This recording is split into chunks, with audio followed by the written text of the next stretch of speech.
Hello friends, welcome back to our channel Irin Joya blogs. সবাইকে জানাই শুভ মহালয়া। দেবী পক্ষের সূচনা হয়ে গেছে। এই মহালয়া আসা মানে পুজো চলে আসবে, দেখতে দেখতে পুজোর 4 দিন কেটে যাবে, তারপর আমরা আফসোস করব।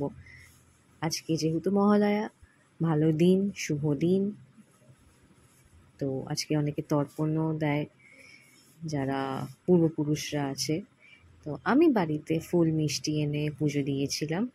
আর আজকে দিনটা আমার খুব খুব খুব ভালো গেছে, খুব পজিটিভ গেছে। দিনের শুরুটা আমি ফুলের মালা যেখান থেকে কিনেছি, একটা বয়স্ক দিদার দোকান থেকে কিনেছি।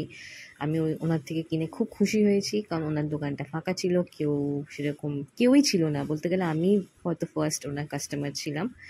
তো ওনার থেকে ফুল কিনে আমি খুশি। ভাববেন এটা কোনো বড় ব্যাপার না, বাট আমার কাছে এটা অনেক বড় ব্যাপার। আর আজকে বাইরে থেকে আমরা ব্রেকফাস্ট করেছি, কচুরি, তরকারি, জিলিপি। তো হ্যাঁ, এটাই হচ্ছে ছোট্ট একটা ব্লগ। সবাই ভালো থাকবেন, প্লিজ একটা লাইক শেয়ার কমেন্ট করবেন। আবার দেখা হবে, টাটা।